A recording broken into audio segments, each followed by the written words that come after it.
마태복음 5장 38절에서 42절.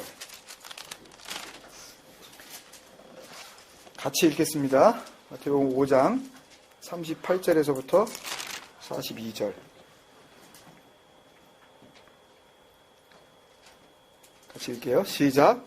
또 눈은 눈으로, 이는 이로 갚으라 하였다는 것을 너희가 들었으나 나는 너희에게 이르노니 악한 자를 대적하지 말라.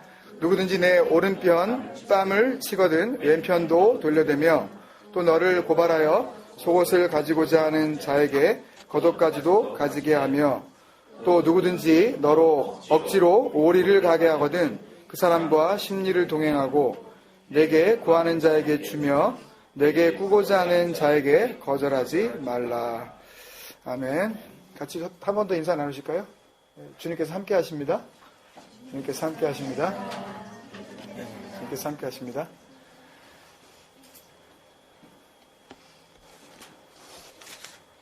느끼시나요, 그걸요? 주님께서 함께 하시는 걸요? 네. 성경에서 크게 시험을 이야기할 때에 전에도 한번 말씀드린 적이 있는데 두 가지 시험이 있습니다. 크게 나누면 막 영어로는 뭐 테스트다, 뭐 템트다, 템테이션이다, 뭐 이런 여러 가지로 이렇게 한 세 가지로 이렇게 설명하고 그러는데 성경에서는 딱 두 가지예요. 하나는 그러니까 불합격을 시키려고 하는 시험, 불합격을 시키려고 하는 시험 있고 또 하는 시험은 합격을 위한 시험이 있습니다.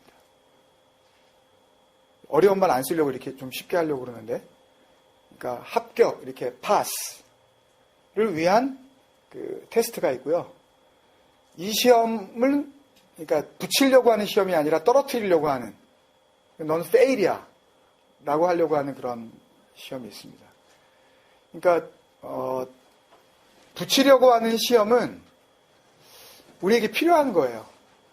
물론 떨어뜨리려고 하는 시험도 우리가 피할 길은 없습니다. 예를 들면 주님께서 공생애를 시작하시면서 광야로 나가셔서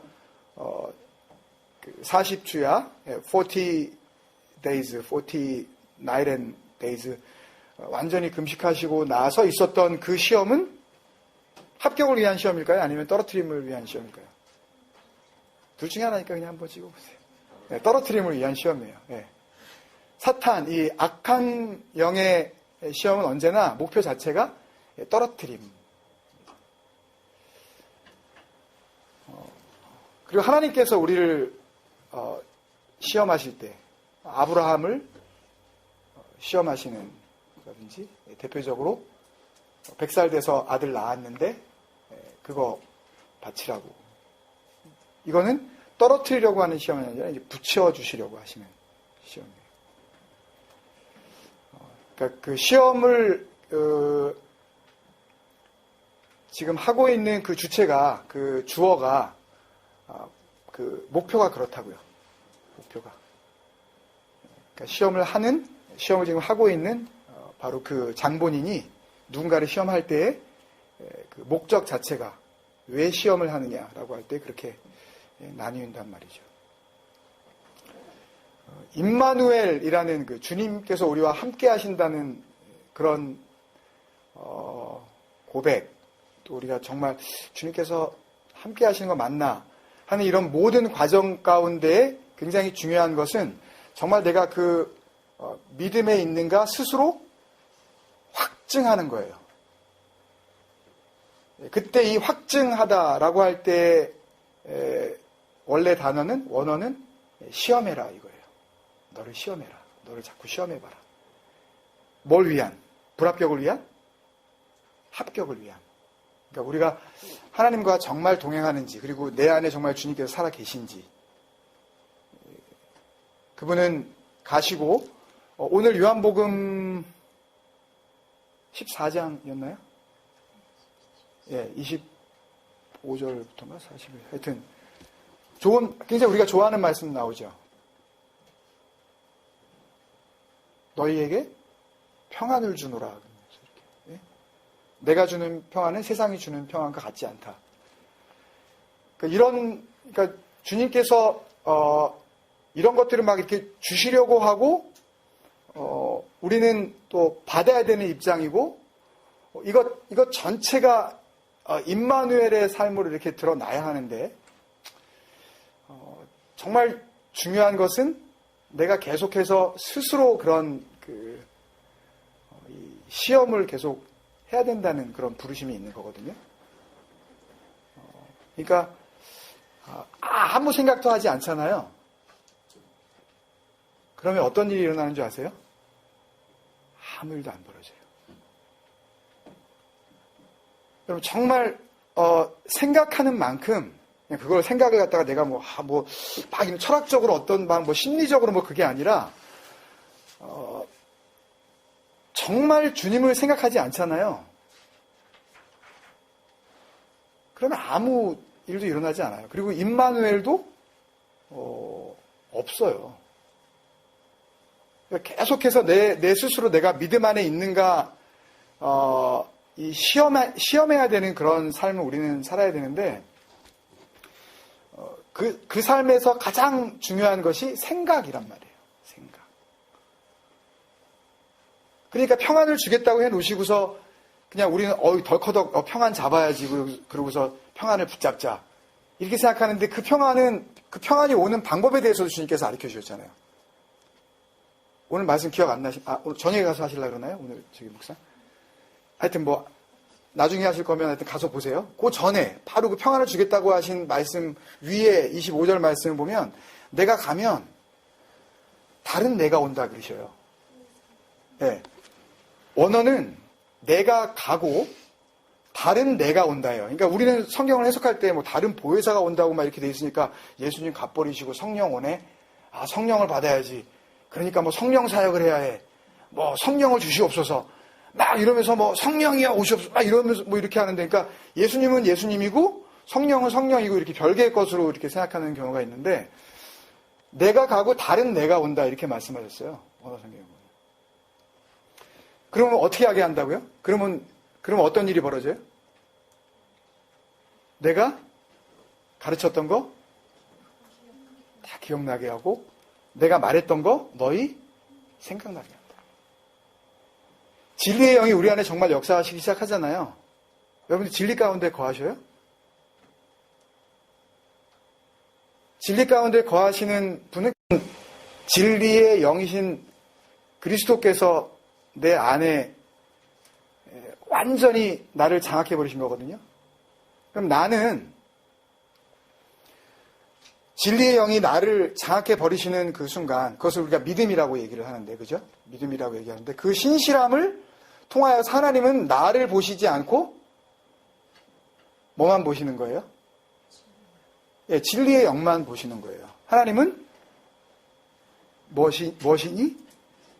예배하는 자가 신령과 진리로 예배하라.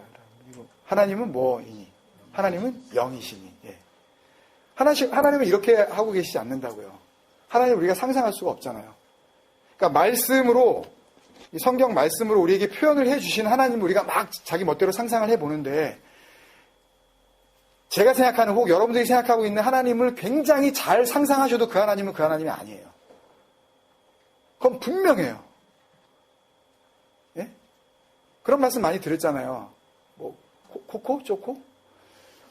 콩이가 아무리 이해력이 높아도요, 고재숙 집사님이 뭐하고 계신지 이해 못한다니까요. 예? 아무리 원숭이가 지혜가 대단하고 돌고래가 거의 사람 수준의 머리 나쁜 사람보다 머리가 좋은 돌고래 이런 돌고래를 아무리 한다 그래도요, 사람 세계를 걔네들이 어떻게 상상조차 할 수가 없어요. 그런데 하물며 피조물이 우리가 창조주를 상상을 하고 그 세계가 그럴 것이라고 우리가 묘사를 해요? 아니에요. 그럴 수 없어요. 그러니까 우리가 너무 그런 쪽으로 억측을 하면, 그러니까 말도 안 되는 생각을 하면, 그게 로마서 12장에 나오는 말씀이죠. 예수를 믿고 우리의 몸이 하나님 보시기에 산 제물이 됐을 때, 그리고 나서 너희들이 하나님이 정말 기뻐하시고 선하시고 온전하시듯이 뭔지 분별하고 나면 그 분별도 시험이거든요. 선한 시험을 하는 거예요. 계속 성공을 위한, 그러니까 합격을 위한 시험을 계속 해라라는 그런 말씀인데, 그리고 나서 로마서 12장 3절에 그렇게 하나님 앞에 우리가 완전히 한 제물로, 살아있는 제물로 드려지기 시작하는, 그러니까 예수 그리스도께서 진리의 영으로 우리 안에 와 버리신 그 순간을 이야기하는 건데, 그리고 나서 우리가 해야 될 게 뭐예요? 생각할 그 이상의 생각을 품지 말라 그러시잖아요. 쉽게 얘기하면 이거예요. 주제넘는 생각하지 말라고. 그 주제넘는 생각이, 그 생각 때문에 너희가 사망에 이른다고. 하나님을 생각한다든지, 우리 멋대로 진리를 갖다가 잣대를 가지고 이게 진리일 거야 라고 생각한다든지, 이렇게 하면 하나님이 기뻐하실 거야 라든지, 라는 쪽으로 말씀을 계속해서 해석하기 시작하잖아요. 그러면 그게 생각해야 할 생각 이상의 생각을 품는 거예요. 하나님과 원수가 되는 거예요. 그러니까 여러분 잘 생각해 보세요. 그런 생각을 하지 마세요. 이렇게 한다고 뭐 여러분들이 생각 안 하실 분이 아니에요. 또 그래도 생각을 해요. 또 생각하지 말라 그러면 그 생각하지 말아야 생각이 뭘까 하고 그걸 또 붙잡아 버려요. 정말 진리가 우리 안에 와서 진리로 우리가 살아간다는 것은요, 예수를 닮아간다는 거, 이건 너무너무 생명과도 같은 일이지만, 생명 그 자체이지만, 그렇게 우리가 상상할 수 있는, 그냥 우리의 머리로 짜내서 생각할 수 있는 그런 부분이 아닙니다, 여러분. 오늘 말씀도 우리가 그렇게 해석을 하고 나면, 그렇게 해석을 하고 왔어요, 지금까지. 그렇기 때문에 우리가 생각하는 그 생각으로, 혹은 설교자든 목회자든 우리가 상상할 수 있는 그 상상으로 그냥 판단을 내려버리고, 그리고 말씀을 그냥 던져줘요. 그러면 받을 게 그거밖에 없으니까 그 말씀을 그냥 덜컥 잡아버려요. 그리고 그렇게 열심히 살아요. 그러면 하나님 앞에서 구원을 이루고 하나님께서 기뻐하실 거라고 우리가 확신을 가져요. 흔들리지 않는다고요.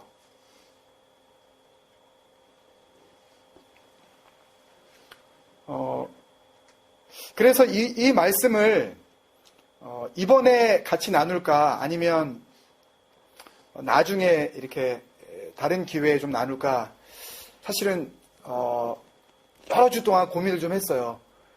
그러다가 이 말씀은 아무리 봐도 이건 비유의 말씀이다. 예를 들면 보세요, 여러분. 39절. 나는 너희에게 이르노니 악한 자를 대적하지 말라 까지는 그래도 그냥 이해가 돼요. 악한 자 대적하지 마라. 그 로마서 12장 나중에 보면은 악에게 지지 말고 선으로 악을 이기라, 이런 말씀 있잖아요. 기억나시나요?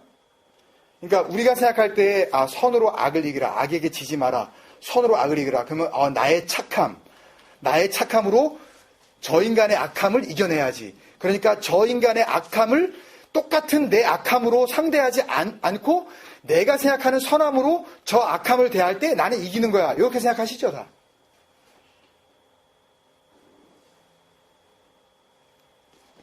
이게 우리의 한계라니까요. 저 사람이 나한테 그렇게 말을 했는데 그런 악한 말은 나는 하지 말아야지, 이러면서 나는 그 인간을 생각하면서 나름 그 인간보다는 선한 나, 그 인간이 나에게 대한 나에게 했던 그 악함이 아닌 그 선함으로 그에게 대해줌으로써 내 안에서 진리가 이기게 되어지는 그 기쁨, 이걸 생각하시죠? 우리는 그렇게 돼 있어요. 선, 그러면 누구의 선? 악함, 그래도 또 그 악함도 누구의 악? 내가 생각하는 악. 저거 악한 인간이야, 저거. 그리고 이렇게 하는 거는 요건 선한 거야. 우리 이렇게 하고 산다니까요. 이걸 끝까지 붙잡고 주님 앞에 가는 거예요. 근데 이게 어디서부터 출발한 거예요? 창세기 3장에서 먹어버린 거 아니에요, 그걸요. 먹을 수밖에 없었어요, 인간은. 왜냐하면 그게 달콤해 보이니까. 여러분들이 저 인간이 악하다, 저 사람은 착해 라고 할 때 그게 달콤해 보여요. 그게 먹음직도 하고 보암직도 하고 어떻게 해요? 뭐 얼만큼 탐스러워요? 지혜롭게 할 만큼 탐스러워서 그걸 확 따먹어버리는 거예요. 별 뜻이 아니에요. 그걸 먹으면 내가 그렇게 될 거라고 생각을 하고, 그래서 이게 좋아, 이게 아니야, 라고 하는 그거를 내가 너무너무 하고 싶어가지고, 평생 그 짓 하고 사는 거예요, 우린요. 쟨 나빠, 쟨 좋아. 심지어는 그걸 어디다가도 갖다 대는 줄 아세요? 하나님에게도 갖다 대요. 그래서 이렇게 하는 하나님은 선하고 좋으신 하나님, 이렇게 하는 하나님은 악한 하나님. 그러면서 성경을 읽으면서 여러분들이 그러죠? 뭐 이런 하나님이 다 있어, 이거.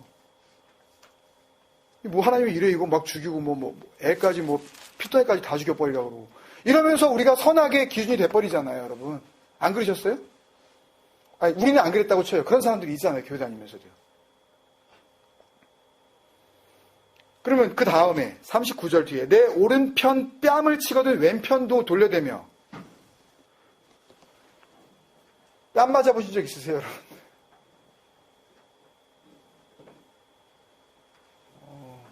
굉장히 기분 나쁠 거예요, 그죠?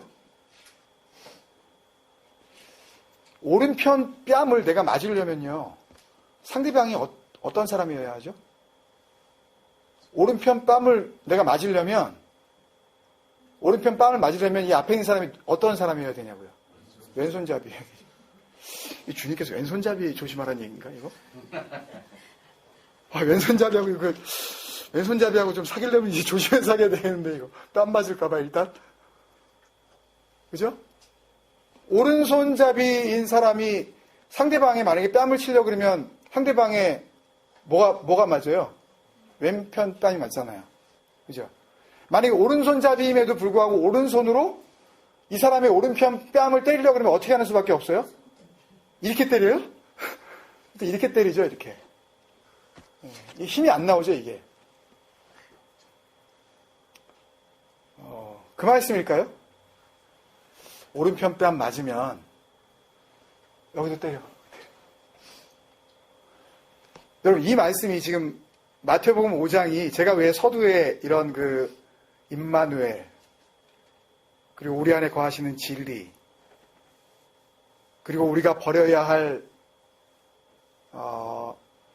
진리를 바라보는 선악의 기준, 이런 것들에 대해서 왜 말씀을 드렸냐 하면, 지금 이 마태복음의 말씀 우리가 잘 알다시피 심령이 가난한 자는 복이 있나니, 마음이 가난한 자는 복이 있나니, 그러면서 시작하시는 무슨 복음이라 그래요, 이걸요?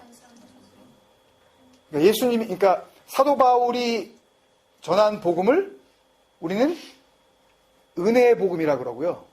예수님께서 전하신 복음을 뭐라 그래요? 이거 맞히시는 분은 뭐 드릴까? 예수님이 전하시는 복음을 천국 복음이라 그래요. 예수님은 오셔서 늘 그것만 말씀하시다 가신 거예요. 하늘나라에 대해서. 바울은 너희가 받은 이 복음이라는 게 뭔지 아니? 하면서 은혜를 알려준 거고, 예수님께서는 이 땅에 오셔서 너희들이 붙잡아야 될 복음이, 그 진정한 말씀이 뭐와 연결되어 있는 건지 아니? 이 성경은 다 나하고 연결된 건데 나는 곧 하늘이야.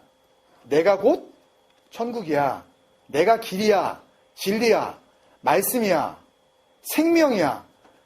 이 얘기를 하신 거란 말이에요. 그래서 주님의 말씀을 우리가 천국 복음이라고 이렇게 정의를 내릴 수가 있어요. 그러니까 주님께서 말씀하신 모든 것은 하나님의 나라에 대한 이야기예요. 그러면 하나님의 나라에 대해서 쭉 말씀을 해 나가시다가 아직 클라이막스도 아직 안 지났어요. 클라이막스가 이제 6장, 7장으로 계속 이어져서 나가야 되는데 지금 뭐에 대한 이야기를 하시는 거라고요? 하나님의 나라에 대해서 말씀을 하시고 계시는데, 하나님의 나라가 오른쪽 뺨 맞으면 왼쪽 뺨 돌려대면 그게 하나님의 나라인가? 이거를 굉장히 유명한 목사님이 설교하신 것을 제가 봤는데요. 이걸 뭐라고 설교를 하셨냐면, 이게 뭔지 아느냐? 오른쪽 뺨을 맞은 후에 왼뺨을 돌리라고 하신 것은 강자의 주먹에 당당히 맞서라는 명령이다. 산상수훈에 듣고 있는 모든 사람들이 다 힘없고 소외받은 그런 사람으로 그냥 이렇게 그냥 결론을 내려버리는 거예요. 산에 올라가서 예수님 말씀 듣고 있는 사람들이 얼마나 할 일 없는 사람들이었겠느냐. 사회에서 소외받고 돈도 없고 가난하고 병자들이 다 정말 그지같이 와가지고 주님 앞에서 지금 말씀을 듣고 있는데 그 사람들이 얼마나 허접한 인간들인지 아느냐. 그 허접한 인간들이 혹 누군가가 자기 오른편뺨을 갖다 그렇게 비굴하겠다 이렇게 때리면 그러면은 거기서 그냥 멈추지 말고 여기다 한 대 더 때려봐. 강자의 주먹에 당당히 맞서라는 명령이다 라고 설교를 끝냈어요. 그냥 육체적으로는 아프겠지만 당당한 모습, 의연한 모습을 보여줌으로써 비폭력 저항을 적극적으로 하라는 것이 예수님이 우리에게 전하려는 메시지다. 아프게 맞으면서도 평화의 미소로, 맞고서도 평화의 미소로 적극적인 자세를 견제하라는 뜻이다. 나아가 로마 권력과 그들의 하수인들 앞에서 기죽지 말고 쫄지 말라는 당부이기도 하다. 예수님께서 뭐 로마이가 앞지 앞에서 독립선언하러 오신 줄 알고. 아멘 할 거 아니에요. 이게 하나님의 나라인가요? 강자가 때리면 더 때려 그래. 그 다음에 또 40절 또 너를 고발하여 속옷을 가지고자 하는 자에게 겉옷까지 가지게 하며 뭐 이런 인간이 다 있나요? 왜 속옷을 달라 그래요? 찝찝하게? 변태 아니에요 이거? 왜 속옷을 달라 그래 왜? 겉옷이나 달라 그러면 그렇잖아요, 그죠? 겉옷은 또 뭐 예를 들어서 뭐 비싼 거 뭐 그 당시에 뭐 좋은 옷이 뭐 그때도 브랜드가 있는지 모르지만 너 어디 거 입었니? 뭐 난 가버나움 거야. 나 예루살렘 건데 뭐 이러면서 뭐 야 뭐 너 그런 그 후진 거 입고 있어 뭐 하여튼 뭐 나 좋은 거 뭐 이러면서 뭐 힘센 사람이 뭐 그러면 뭐 속옷 달라 그러면 그래 에이 그냥 뭐 두려워하지 말고 그냥 겉옷까지 다 줘버려라. 그럼 어떻게 돼요 이 사람은요? 이걸 가지고 뭐라 그랬냐 하면 이런 경우에 예수님은 겉옷까지 홀랑 벗어주라고 한다. 완전히 벌거벗으라는 명령이다. 채권자의 비인간성을 폭로하라고 가르치시는 것이다. 그러니까 누군가가 나한테 와서 돈 많은 사람한테 돈을 꿨어요 내가. 그런데 돈을 갚을 길이 없으니까 너 속옷 내놔. 그럴 때 거기에 비굴하게 속옷만 내주고 그냥 겉옷 입고 그렇게 벌벌 떨지 말고 차라리 겉옷까지 다 주면서 그 채권자, 그 돈 받으러 온 사람, 그 사람 앞에서 떳떳하게 그냥 홀라당 벗어버리라 이런 말씀이라는 거예요. 정말 진짜 아유. 여러분 이렇게 생각하니까 우리가 어떻게 해요? 그냥 속옷까지 속옷 달라 그랬는데 겉옷까지 주고 그냥 다 주란 말씀이구나. 여러분도 그렇게 하셨죠? 그냥 내 거 아끼지 말고 다 주고 거지를 보면 내 입고 있던 거 다 주고 그냥 지갑까지 다 통째로 주고 이렇게 하는 게 주님께서 원하시는 삶이구나. 이렇게 하면 하늘나라 가는 건가요? 그러면 도대체 뭐예요? 지금 말이 완전히 바뀌었잖아요. 그러면 주님께서는 율법적으로 하나님의 말씀을 어떻게 해서든지 지켜보려는 사람들한테 외식하는 자들아, 이 가면 쓴 인간들아, 이 사탄의 막 이러면서 막 그렇게 하신 거 아니에요? 근데 이제는 또 주님께서 하라고? 그러면 속옷 벗어달라 그러면 겉옷까지 벗어주라고? 끝? 이게 무슨 천국이에요 이게? 그리고 41절에 누구든지 너로 억지로 오리를 가게 하거든. 궁금해요. 이 이스라엘에도 이 리를 썼는지. 이거 한국에서만 쓰는 건데 이 심리가 보통 얼마죠? 모르세요? 심리가 보통 4km예요.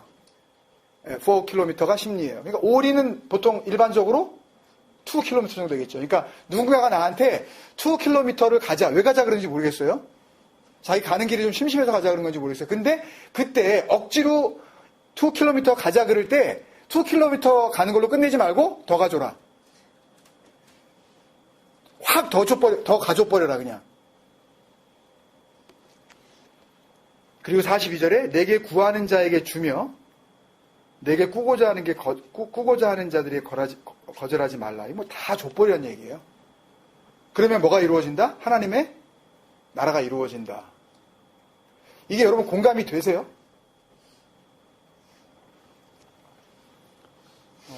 하나님께서 우리에게 진리의 영을 허락하셔야 우리가 진리의 영을 받을 수 있어요. 예를 들어서 성령을 내가 나에게 오시옵소서 그런다고 내가 뭐 어떤 교회에서 그러잖아요. 뭐 성령을 뭐 환영하고 모시고 뭐 어쩌고 막 이러면서 막 그러잖아요. 그러면은 그 성령이 내가 모시고 환영합니다. 막 그러면 성령이 그냥 오는 건가요? 언제나 결정은요, 누가 하셔요? 그분이 하셔요. 어떤 경우에는 내가 오시옵소서라고 하는 이 눈으로 보여지는 나의 초청이나 나의 고백이 그분이 볼 때에는 전혀 초청이나 고백으로 보이지 않을 수도 있는 거예요. 그러니까 전적으로 성령께서 이 진리의 영이 내 안에 거하시느냐 거하시지 않느냐는 물론 나의 문제가 전혀 없는 건 아니에요. 나하고는 전혀 상관없는 일이다 라고 할 수는 없지만 주도권은 누가 가지고 계신 거예요? 네, 하나님께서 가지고 계신 거예요. 오늘 이 말씀을 대할 때에 이 말씀을 통해서 우리가 진리를 발견하고 그 진리가 그리스도의 영으로 내 안에 머무실 수 있느냐 없느냐 라는 주도권은 하나님이 가지고 계셔요. 아멘입니다. 아멘. 그렇지만 그 주님께서는 분명히 주시려고 합니다. 오늘 그 진리를 주시려고 해요. 그리고 그 진리 안에서 그리스도의 영을 우리가 받고 그리고 우리 마음 가운데 지키기를 원하십니다. 그러니까 하나님의 뜻을 지켜 행하다라고 할 때 지킨다는 것은 절대 do something이 아니라는 거 여러분들 꼭 기억하셔야 돼요. 말씀이 이렇게 사랑해라 그랬으니까 원수를 사랑해라 그랬으니까 원수 확 사랑해버려야지 그냥. 그게 아니라고요. 그거하고는 하등 상관이 없어요. 어떤 면들은 그걸 하면 할수록 하나님 앞에서는 더 범죄함이 된다니까요. 너 혼자 그렇게 잘할 수 있어? 너 혼자의 힘으로 정말 원수를 사랑할 수 있어?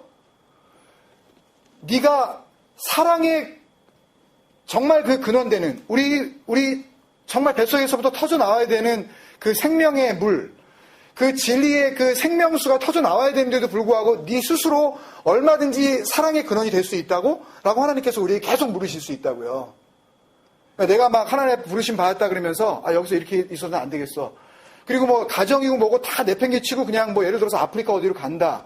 그럼 하나님께서 아프리카에 가서 그렇게 생명을 바쳐서 도착하자마자 그냥 아프리카 사람들을 위해서 내가 흑사병에 걸리고 막 말라리아에 걸려서 뭐 그 땅에 있는 막 그 전염병에 걸려가지고 내가 그냥 장렬하게 죽어버렸다. 그럼 하나님께서 너 정말 네 인생을 통해서 내가 영광받았다라고만 하시겠냐고요.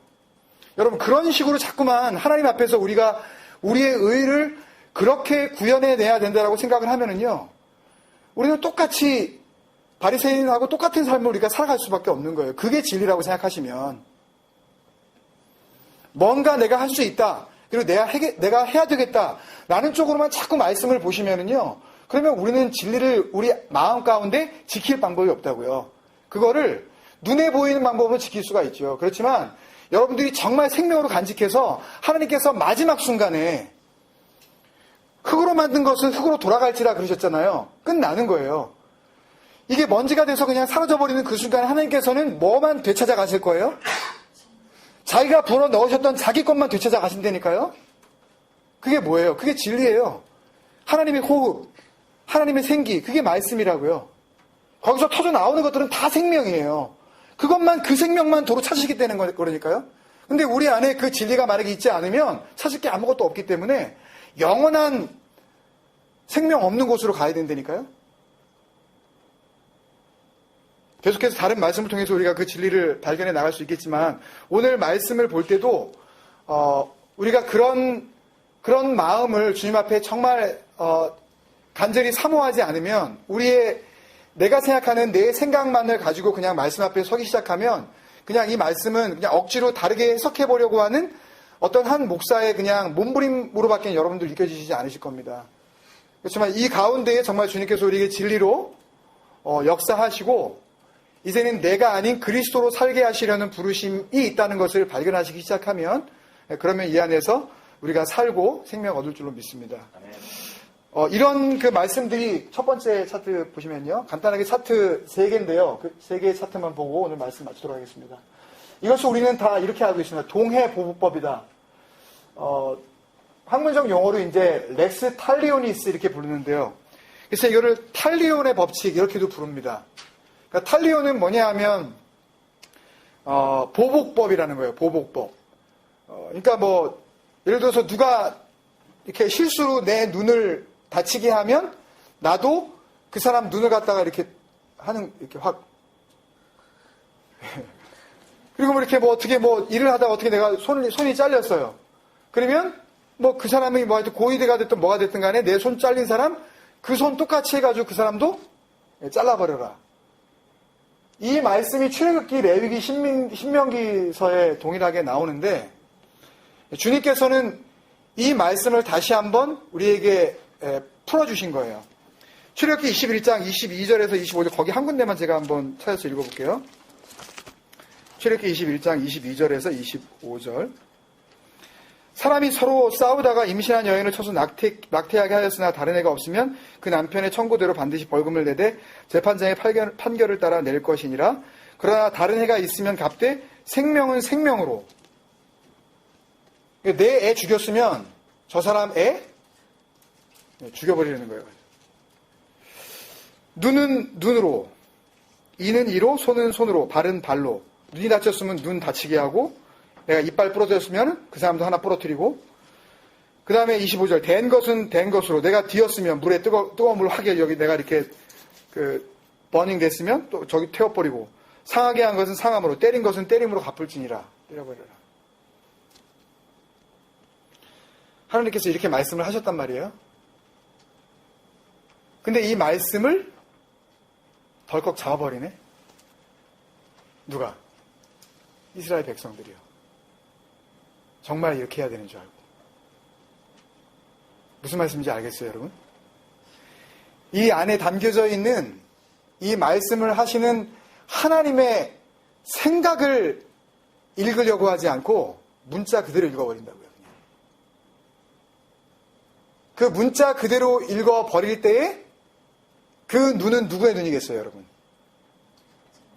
이게 글로 쓰여지지 않았고 당시에 모세가 이스라엘 백성들에게 말로 했거든요.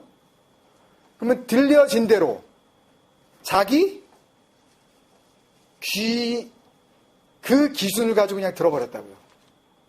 그러니까 똑같이 여기에 수백, 수천만 명이 여기 수백만 명이 있어도 각각이 들을 때에 자기 귀로 자기가 들어버리는 거예요. 무슨 말씀인지 아시겠어요? 예를 들어서 어떤 사람은 이를 부러뜨렸으면 정말 이를 부러뜨리란 얘기네? 라고 듣는 사람도 있는가 하면 어떤 사람은 이를 부러뜨렸는데 최악의 경우 내가 이로 했으면 그냥 이까지만 그 이하로 그거보다 좀 약간 좀 가볍게 보복을 해라 라는 말씀으로 들을 수 있는 거고 사람마다 다 듣는 방법이 다 다르다고요. 뭐에 따라서 자기 귀에 따라서. 이것을 동해 보복법이라고 합니다. 이것은 성경에만 나오는 것이 아니라 이때 이 고대 근동 지방에 특히 여러분들이 잘 아시는 그 함무라비 법전 거기에도 이 이야기가 그대로 나와요. 하여튼 그 당시에 하여튼 그러니까 기원전 한 20세기 2000여 년 전부터 기원전 2세기까지 거의 한 1800여 년 동안 이 동해 보복법이 그러니까 동해 똑같은 상해를 입혀서 보복을 해라 라는 이 보복법이 계속해서 유지가 되어 왔었어요. 이것을 그냥 그렇게 읽고 말 것인가에 대해서 주님께서 이제 말씀을 하시는 겁니다. 마태복음 5장 38절 또 눈은 눈으로 이는 이로 갚으라 했다는 것을 너희가 들었으나 라고 이렇게 했고요. 영어 성경에는 You have heard that it was said eye for eye and tooth for tooth 라고 해석을 했는데요. 제가 이것을 그릭으로 다 이렇게 쓰려고 어떻게 해보다가 뭐 시간도 너무 없었고 일단 직역을 해드리는 게 낫겠다 싶어서 헬라어 성경을 그대로 직역을 했습니다. 마태복음 5장 38절 말씀 너희들에게 이런 식으로 들렸고 말하여 졌었다. 그게 먼저예요. 그러니까 너희가 들었으나 라고 이렇게 하는 말씀이 원래는 너희들에게 이런 식으로 들렸고 말하여 졌었다. 그러니까 너희들은 이렇게 들었지. 하나님이 이렇게 말할 때 너희들은 이렇게 들었지. 하나님의 말씀이 뭐든지 간에 그 말씀의 진의를 생각하지 않고 너희들이 이런 식으로 들었지. 라고 하면서 주님께서 뭐라고 하셨냐면 눈은 눈으로 이게 뭐냐면 눈에 상응하는 눈으로 창세기 3장 7절은 무슨 말씀이냐면요. 여자가 따 먹었습니다. 먼저 선악을 알게 하는 나무의 열매를. 그리고 남편에게 줬어요. 남자도 따 먹었어요. 그때 이에 그들의 뭐가 밝아져? 눈이 밝아져 벗은 줄 알고, 그리고 무화과 나무 잎을 엮어 치마를 삼았어요. 뭐가 생긴 거예요? 자기 눈이 생긴 거죠. 자기 눈이 생겼어요. 선악을 알게 하는 나무의 열매를 먹었더니 뭐가 생겼다고요? 자기 눈이 생겼다고요. 그 전에 2장 마지막 절에 보면 벗었지만 어떻게 하지 않아요? 부끄러워하지 않아요. 근데 먹었더니 부끄러워하지 않는 것은 누구의 눈을 가진 거예요? 하나님의 눈을 가진 거죠. 근데 그 열매를 먹었더니 이제 누구의 눈이 생겼어요? 뭐가 없어지고? 하나님의 눈은 온데간데 없어지고 자기의 눈이 생겼어요. 내가 벗었을 때에 부끄럽지 않을 수 있었던 것이 내 눈이 하나님의 눈이었다면, 열매를 따먹은 후에 내가 벗은 것을 알게 된 내 눈은, 그러면 또 이 눈은 또 누구의 눈인가요? 이게 바로 지난주에 말씀드린 타피노스 후프소스, 기억나시나요, 여러분? 하늘의 눈이 된 거예요. 내 눈이 여러분들이 뭘 보시든지 그것에 대해서 판단하고 진리에 대해서 진리를 내 뜻대로 붙잡는 그 능력이 뭐냐 하면 내 눈이 하늘의 눈이 된 거라니까요. 무슨 말씀인지 아시겠어요?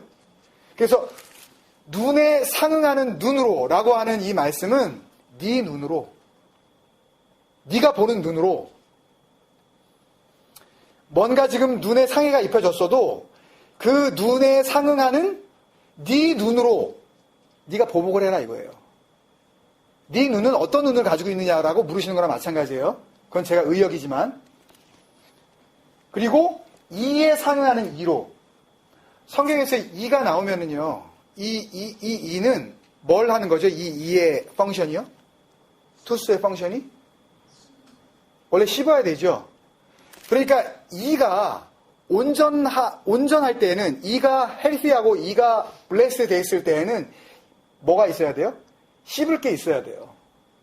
그러면 씹을 게 없으면 이를 어떻게 하게 돼요? 그냥 이를 갈게 되죠.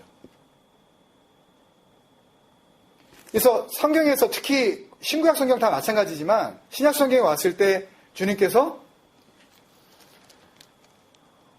어두운 데로 쫓겨나 슬피 울며 이를 간다. 제가 이것에 대해서 이제 다른 방면으로도 그 억울함, 나는 이게 진리라고 생각하고 말씀을 붙잡았는데 붙잡았던 것이 나중에 알고 보니 아니라고 생각했을 때 그 억울함에 대해서도 말씀을 드렸지만 다른 면으로 보면 씹을 게 없기 때문에, 그러니까 자기는 씹고 있는지 모르지만 하나님이 보시기에는 이를 그냥 갈고 있는 거예요. 내가 먹고는 있는데 내가 먹지 말아야 할 것을 먹고 있기 때문에 하나님이 보시기에는 그냥 헛일을 갈고 있는 거라고. 그래서 아모스 4장 6절에 보면요, 제가 읽을게요. 나중에 기록해 놓으시고 한번 찾아서 읽어보십시오. 또 내가 너희 모든 성읍에서 너희 일을 깨끗하게 하며, 주님께서 니네 이빨 내가 저기 잘 이렇게 청소해 줄게, 그런 말이 아니에요. 너 이제 먹을 거 없다, 그런 얘기예요. 그 다음에 너희의 각 처소에서 양식이 떨어지게 하였으나 일을 깨끗하게 하고. 먹을 게 없지 니네 집에 가가지고 양식이 떨어졌지 라고 지금 하나님께서 말씀하셔요. 그렇지만 너희가 내게로 돌아오지 아니하였느니라.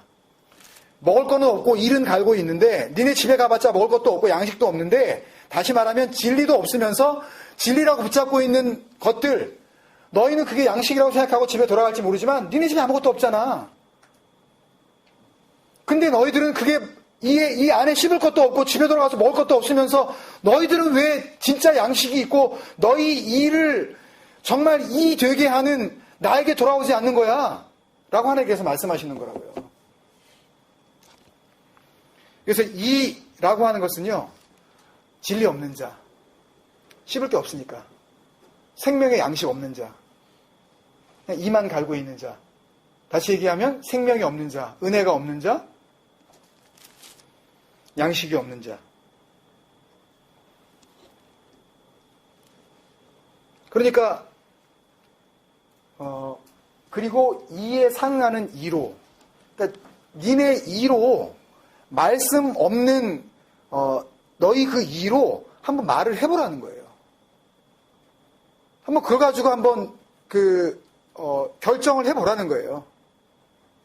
무슨 말씀인지 아시겠어요, 여러분? 잘 모르시겠어요?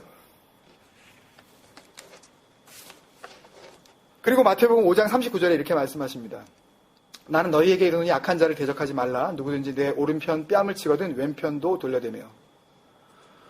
직역을 하면 이렇습니다. 너무 직역을 하게 되면은 이 본문과 너무 다른 말씀이 나오는데요. 그러나 내가 너희 안에다가 말한다. 이 안은 어디예요? 뭐가 들어와 있어야 되는 거예요? 진리가 들어와 있어야 되는 거예요. 그러니까 주님께서 거하시고자 하는 그곳이에요. 좀 어려우셔도 여러분들 좀 집중을 해주세요.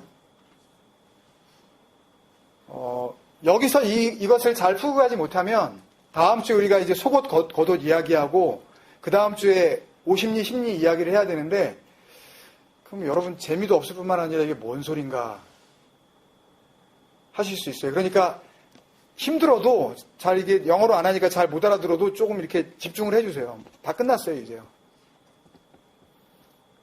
정말인데? 네.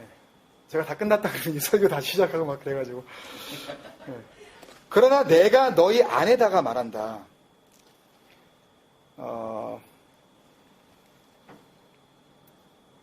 이 악한 자라고 하는 이 포네로스라는 단어는요, 율법적으로 계속해서 반복적인 행동을 하는 사람. 그러니까 악한 자가 뭐 나쁜 놈, 뭐 죄를 많이 지은 사람 그런 의미가 아니고요. 이 포네로스라는 단어를 주님께서 일부러 쓰셨는데 이 포네로스라는 단어는 율법을 수고로이 지키는 자. 한마디로 얘기하면 율법주의자.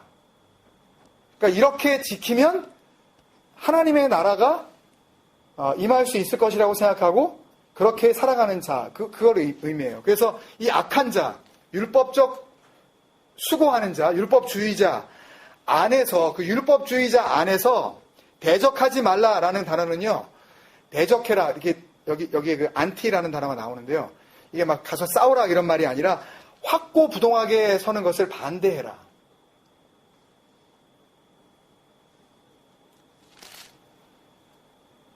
무슨 말씀인지 모르겠죠. 누가 이렇게 하고 있어요? 누가 이렇게 하고 있어요? 모든 사람이 다 이렇게 하고 있어요. 저도 그렇게 하고 있고요. 여러분도 그렇게 하고 사셔요. 율법적 수고를 하면, 그러니까 율법적 수고하는 그 삶에서 확고부동하게 서려고. 모든 교회가, 모든 설교가 그쪽으로 향하고 있다고요. 이걸 한번 잘해보자, 한번 우리가. 하는 데까지 한번 해보자. 안 되면 말고. 근데 성경에 그런 말이 어디 있어요? 하는 데까지 해보자. 심지어 하나님은 내가 온전하니 너희도? 내가 거룩하니 너희도? 내가 온전하니 너희도 하는 데까지 한번 해봐. 언제 그런 말씀 하셨냐고요. 절대 우리 교회 안에서는 한번 하는 데까지 해봅시다. 이런 말 하시면 안 돼요. 믿음 안에서는. 안 되면 말고, 뭐. 그러니까 진리 안에서 우리가 이루어져 나가야 되는 일은요. 정말 그분 앞에서 그분에게까지 가기 위하여서 우리가 우리의 할 수 있는 우리의 책임들을 다 할 수 있는 그런 진리가 우리 안에 오셔야 되는 거거든요. 대강 하나 말면 뭐 관두고 뭐 이런 의미가 아니라. 그러니까 주님께서는 무슨 얘기를 하시는 거냐 하면 율법적 수고 안에서 확고부동하게 서 있는 너 그것을 반대해라. 악한 자를 대적하라 그럴 때 뭐 나쁜 놈 너한테 오면은 걔 확 물리쳐버려.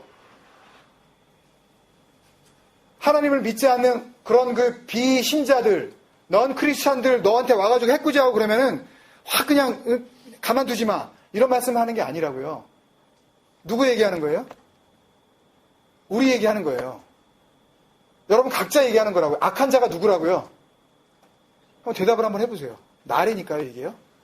이게 나예요. 이걸 발견하지 못하면 이 말씀이 나하고 무슨 상관이 있겠어요? 남 얘기면 이게.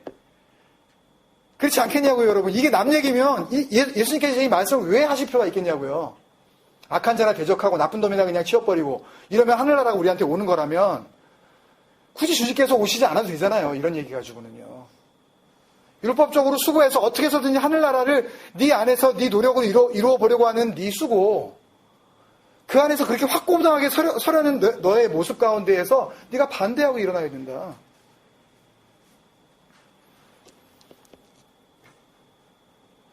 여기 그 오른편 뺨이라고 되어 있는데요. 오른편이라는 right hand side 이런 말이 전혀 없어요. 다음 구절에. 그래서 이것을 그렇게 해석하면 안 되는 겁니다. 그러나 무엇이든지 누구든지 무엇이든지 뭐 다 같은 표현인데요. 무엇이든지 너를, 그러니까 right hand, 그런 오른쪽 왼쪽의 그런 의미가 아니라 이 오른 얼굴로, 여기에 나오는 덱시안 시아고나라는 이 시아고나라는 단어는 칙이라는 것은 맞아요. 요 얼굴, 요 전면을 의미하는 것은 맞습니다. 근데 이 주님께서 언제나 이 칙, 발음을 갖다 CHEK, 이걸 칙이라고 하면 안 된다 그러대. cheek. 예, cheek. 그러니까 굳이 하면 뺨은 맞긴 맞아요. 그렇지만 얼굴을 의미하는 거예요. 얼굴 그리면 여러분 생각나시는 사건 떠오르시지 않습니까? 예, 파님 엘. 하나님이 나타나셨다. 하나님의 얼굴이 드러났다.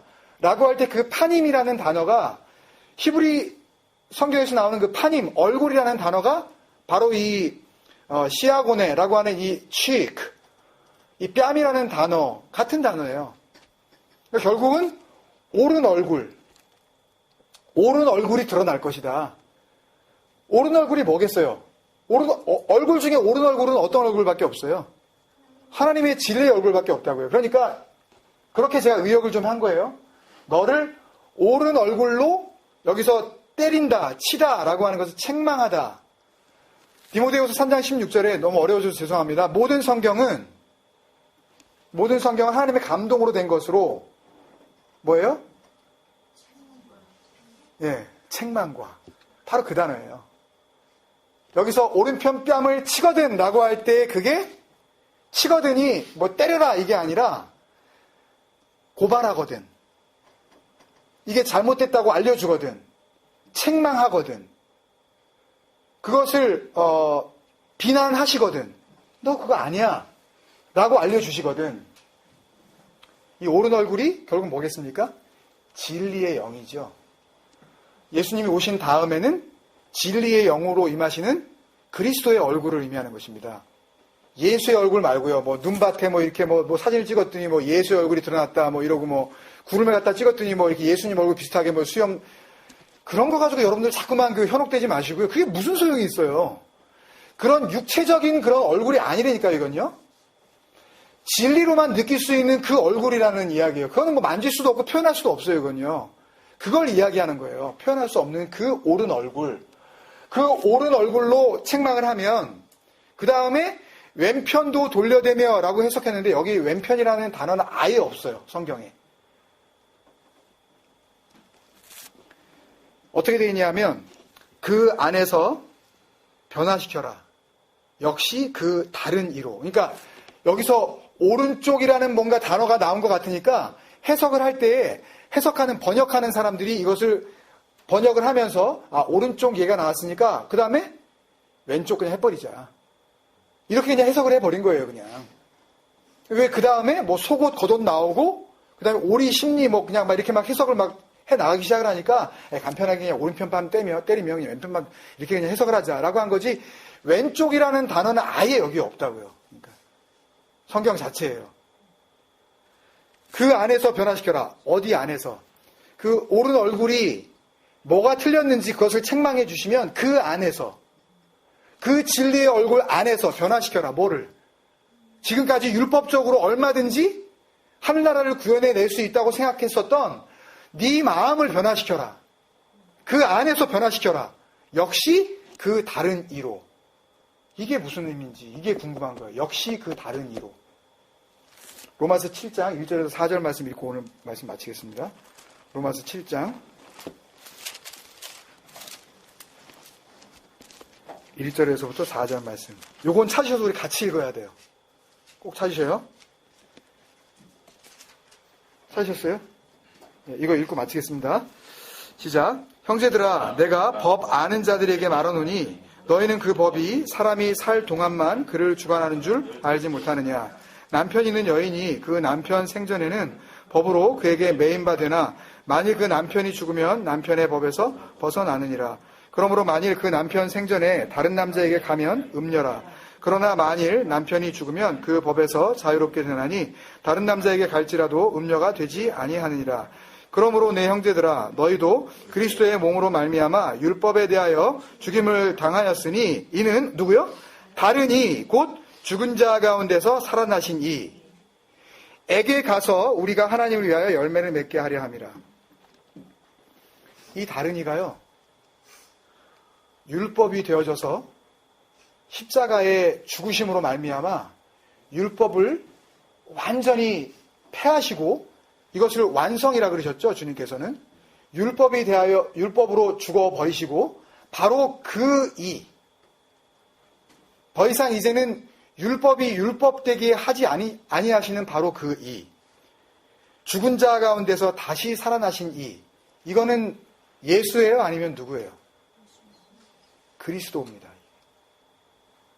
그러니까 예수로 끝나는 것이 아니라 육체적인 그 피지컬한 예수로 끝나는 것이 아니라 죽음 가운데에서 다시 살아나신 이, 그게 누구예요? 오늘 요한복음 14장 여러분들이 읽으실 때 내가 가면 내가 다른 나를 보내줄게 할 때 그가 바로 누구예요? 바로 이 다른 이예요.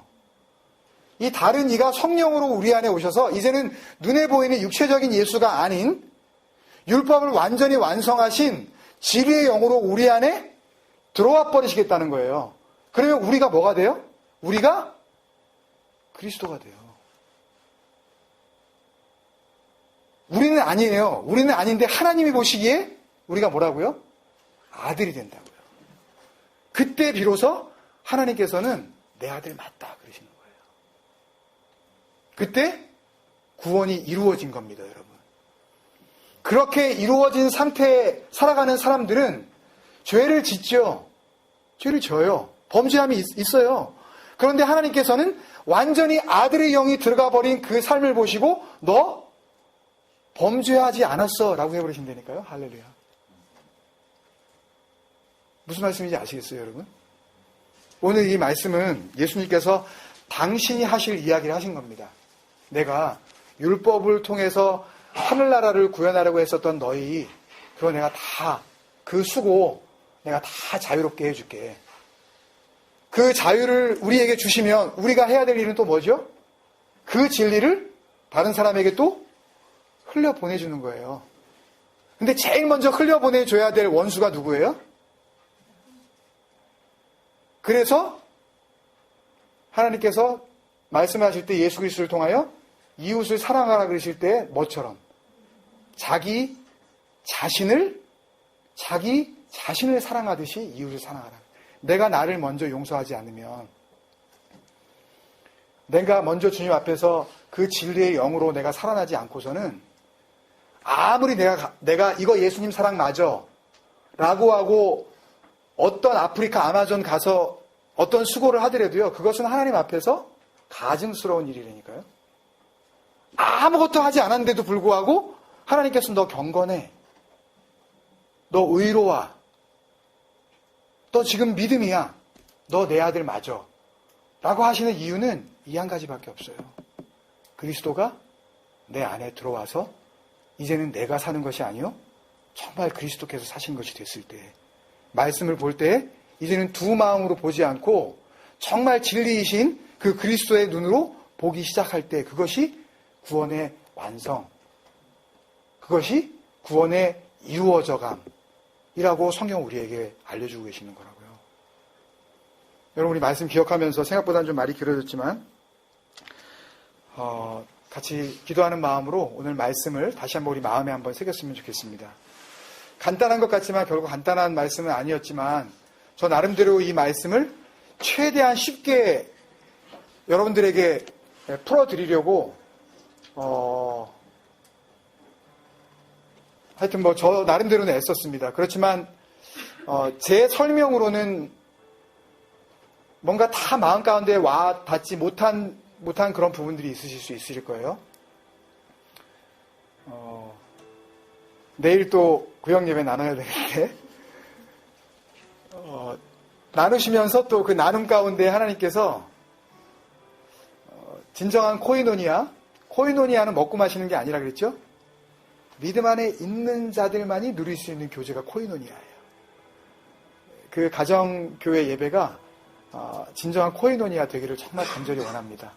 우리 그런 마음으로 오늘 이 자리에 오셨던 혹 오시지 않았던 나눔 가운데 진리가 그렇게 흘려지게 하여 주옵소서.